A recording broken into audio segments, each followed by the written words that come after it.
I'd like to go ahead and move into our next kind of topic area.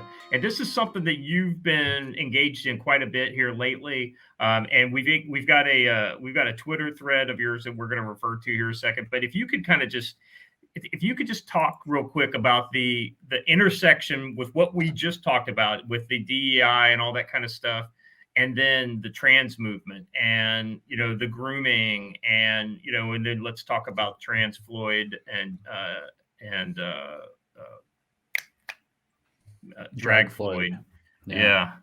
Well, there's a lot of ways these intersect. Obviously, under the DEI nonsense, the inclusion, the diversity, et cetera, has a lot of space for this LGBTQ plus universe. And they actually, I heard recently, I don't know exactly what this means. I didn't dig into it. Normally I dig into everything, but I just kind of let this one go. That I've heard that they're considering LGBTQ people, and particularly trans people, super minorities. And what that means essentially is people who are literally untouchable. They can get away with whatever they want. They can do whatever they want in society. And so they can push these organizations around effectively with impunity. And that's obviously not going to be good for how you run a bank or whatever. It's not going to be good for anything.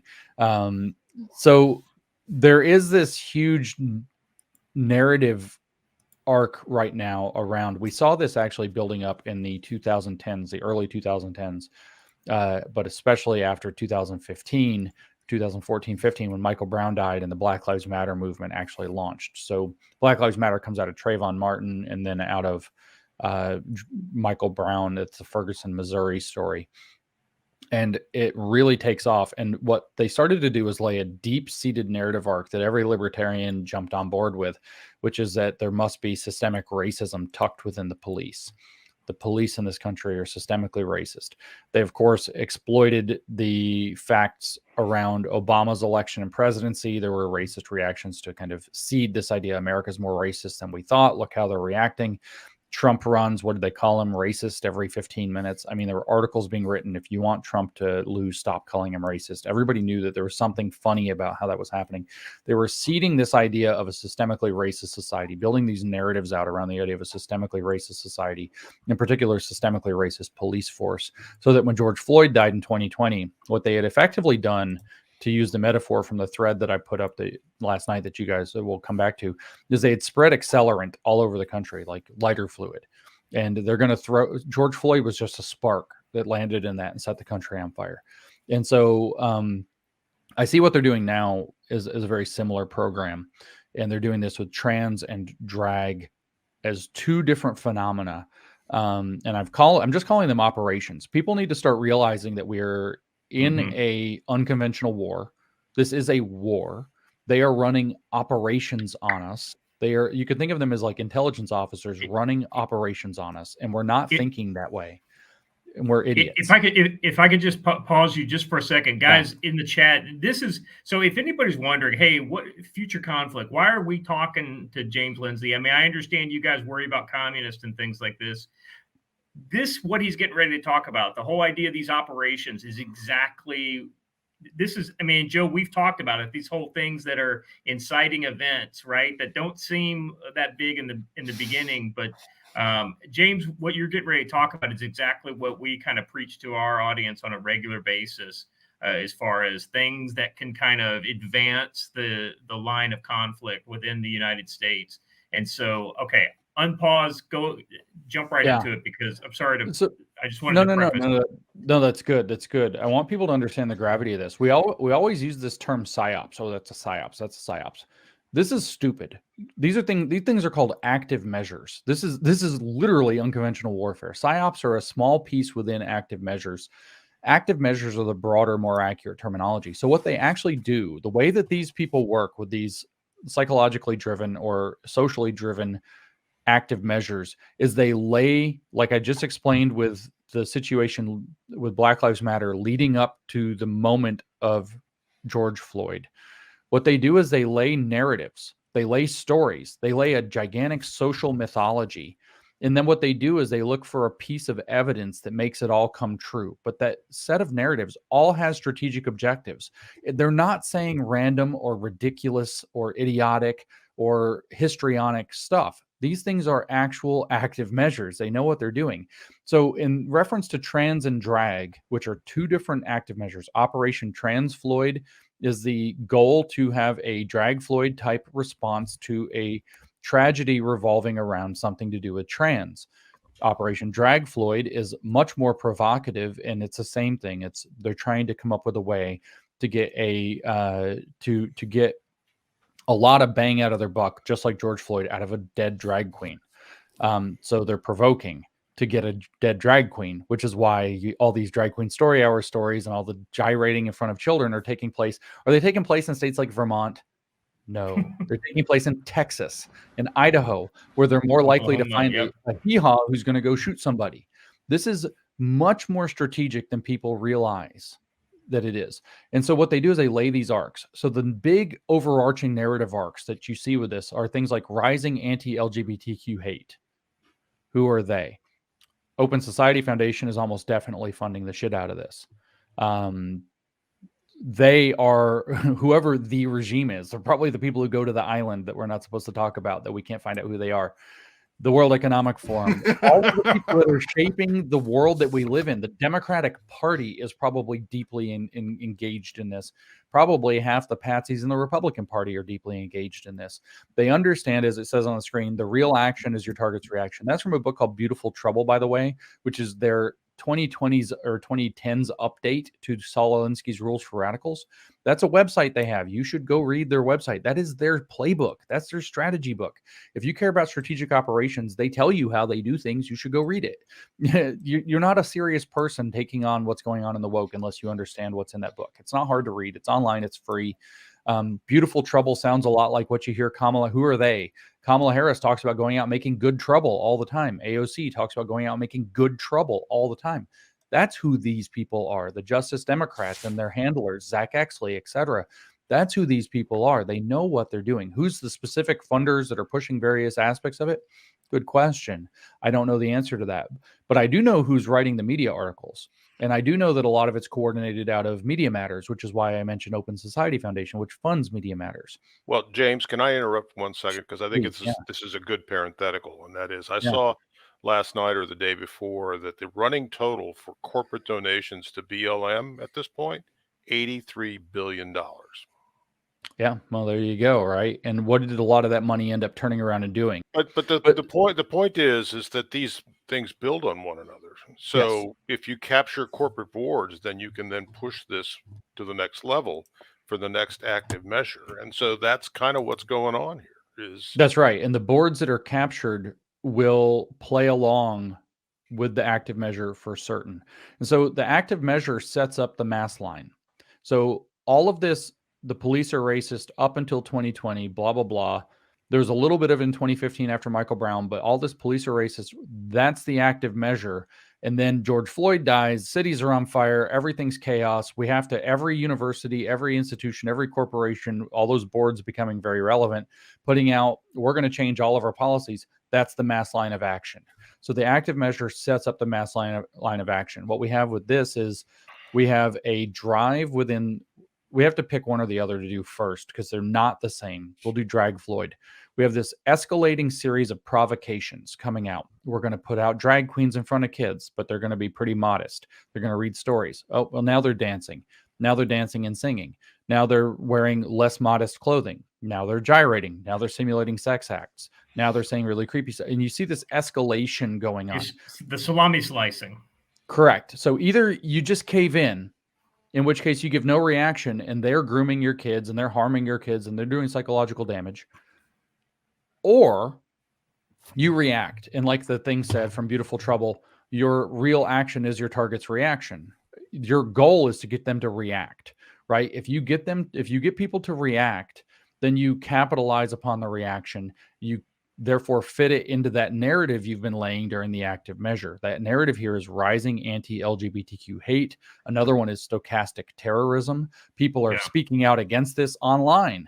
Oh no, they're going to shake up some crazy person who's going to go do violence. Then we're going to have a tragedy that could have been avoided. How do we fix it? Well, Elon Musk can't have a free Twitter. We have to have more censorship on social media. We have to have more stamping down of hate speech, etc. This is the Operation Drag Floyd objectives. You can tell this because all the articles, when they were writing them, and this largely was centered off of Media Matters and their affiliates, so you can guess who's behind the media push.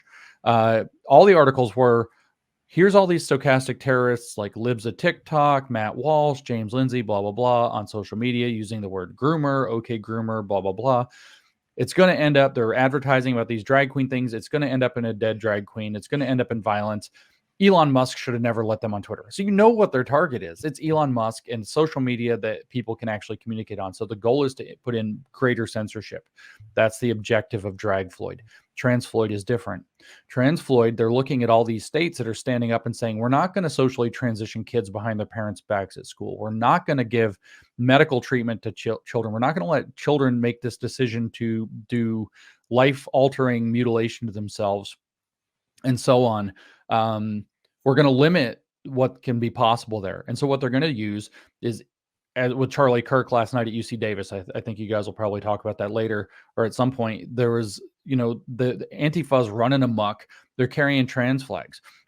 The media is putting out a narrative around the event before it even happens that Charlie has called for trans lynchings. So maybe it's a murder of a trans person like we had happen with the so-called Brianna Gay character in the UK a couple of months ago, or a month or so ago. Maybe it's a trans suicide. I just can't take it anymore. You can imagine a high profile one. You could imagine like this Dylan Mulvaney or whatever character gets bullied so much that he kills himself or something. And then you have a rash of teen suicides because they've got their like icon that did it.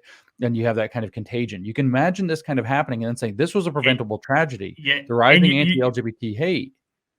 Well, I was going to say, you forget about the 45% suicide rate in these people, even with things are perfect, and then you try to blame it on somebody criticizing. Just Correct. real quick, Joe was and able to get his question states limiting their behavior. That's the key objective. Right. They want there to be no limitation. They want the trans activists to be untouchable, uncontrollable. Nothing they ever do is wrong. Nothing that they demand can be stopped. And that because it destroys children, it destroys their minds psychologically, it destroys their bodies physically, it tears apart families, it shatters their ability to maintain whatever's left of their religious faith. They know what they're doing. This is a very, very strategic operation, but it requires these very obvious brutal harms they're visiting on children to be allowed to run rampant and with no limitations whatsoever, and in fact to be celebrated and participated in. And if you don't give them that, they're going to manufacture conditions where that's the new heavy duty social demand, just like the social demands that followed George Floyd's death, where we all had to be Black Lives Matter, we all had to have the square, we all had to give money. And you say, well, I didn't have to give money. I didn't. But your company probably offered to match your donations. Your company probably gave money. Your company, Dan Cathy, you remember when we were all proud of Chick-fil-A for standing up about the gay thing? Dan Cathy's on his hands and knees washing the shoes of a Black person over BLM after George Floyd dies. Humiliating. And so you know that this is how this works. They set up the active measure to lay a narrative. They use the event, the tragedy, as a piece of evidence that then reifies or that justifies the narrative that they said. And they have that narrative, though, is strategic. It's purposed. It has targets. Control social media, censor social media, stop these states from preventing gender-affirming care, which is grooming and child abuse. These are very strategic, very purposed, very well-financed operations. And if you don't think of these things operationally, you can't comprehend them. You react to them. They use your reaction against you. So that's why I was so excited actually to get to come on and talk about this with you guys, because I don't get to talk to very many operationally minded people very often. That I just watch the internet react and I'm like, oh my God, you're just doing it. You're just falling into the trap they laid for you. Well, and like any good military operation, you have the things that shape it, right?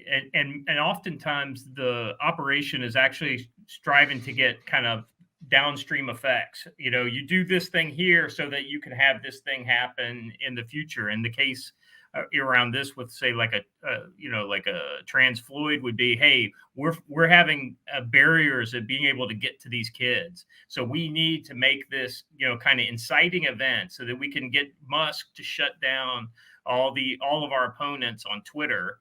And then the Matt Walshes and the and well, for God's sake, our Twitters, because all of us are kind of four square against this stuff as well. So it's whether we're little guys like us or big guys like you, that's who they're targeting, because they understand the network effect of these types of kind of viral information spread, because we've had some success. I mean, like the What Is a Woman documentary that Walsh did is fantastic, because it is just such a simple kind of question, and it just shows the lie in their argument when people can't answer this question. I mean, you have a Supreme Court justice who basically says that she can't tell you what a woman is, because she's so infected by this ideology. Real quick, before we move on, I wanted to make sure I read Joe's comment. He was having trouble with his connection. Hopefully his connection's good now. But Joe said Michael Bird had been photographed in a Good Trouble Collective T-shirt. And I think, Watcher, you had those Good Trouble. Yeah, right there. Let's share that. So do you want to explain that, Watcher? I actually don't know much about it. Oh, Good Trouble okay. I mean, it's just a Marxist group. That's all. It's a Marxist group aligned with BLM. It's also a Marxist slogan. Good Trouble, Beautiful Trouble is just an extension off of Good Trouble. Good Trouble is the original thing. And this usually what you'll hear AOC and so on say is that they're out trying to make good trouble, usually when they're being very disruptive. After the Roe v. Wade thing, she's out sharing the megaphone with Samara Taylor, who's an open, not closed, not like closet, not like I'm accusing. She's proudly, openly a neo-communist. And she's openly sharing this megaphone with this openly neo-communist. And what they said they were doing was going out and causing good trouble. They didn't get their way, so they go out and throw a gigantic public temper tantrum, and that's called good trouble. But these active measures are good trouble. Beautiful Trouble is a guidebook for how they construct these measures, how they implement these measures. You're going to find that if you read that book, that you're going to see how Antifa operates strategically to a T, where they provoke with mid-level violence. They don't go over the top. They make you react, or as the language goes, cuck yourself. You cave in and let them have their measure over you. You humiliate yourself. You demoralize yourself, or you react. And when they do that, it's just like when Greta Thunberg gets arrested. You only see like the 4-second clip of her being carried off by police. You don't see her taking selfies and hanging out with the cops before and after and like rigging the whole thing up. They catch it selectively and deceptively with how they present the media, so that it looks like you, for no reason, flew off the handle and are a violent person. They've created a boogeyman out of this concept of the Proud Boys now, where what was it that just happened with the J6 footage got put out? What did they come out and call Tucker Carlson the proudest boy of them all? So they allude to the Proud Boys as this specter and boogeyman, because they were able to selectively, and I don't endorse that organization one way or the other. In fact, I frankly don't know much about it. All I know is that they showed up to defend against Antifa violence, and Antifa very successfully took advantage of their reaction by getting enough film footage out to turn them into the gigantic specter of reaction that they need, so that to the point where Tucker Carlson does something they don't want on Fox News, which is completely removed from any of this, and they call him the proudest boy of them all, knowing the mimetic power of that. And that's the way their strategies work. You can't neuter yourself and refuse to do anything. You still have to fight back. You still have to be strategic and savvy and get active against this stuff.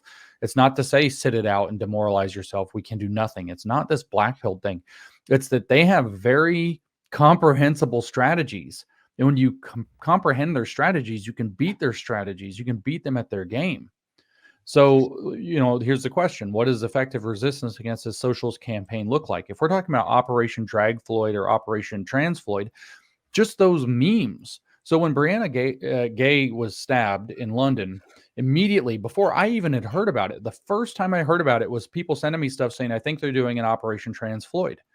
That's suspicion. That's what I put in the Twitter thread last night. If you imagine that this narrative, rising anti-LGBTQ hate, stochastic terrorism, blah, blah, blah, blah, blah, trans people not getting their way, boohoo.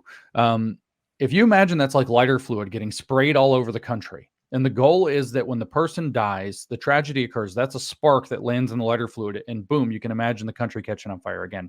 George Floyd dies. That's somebody threw a match into the puddles of lighter fluid they'd spread all over the country for 5 years.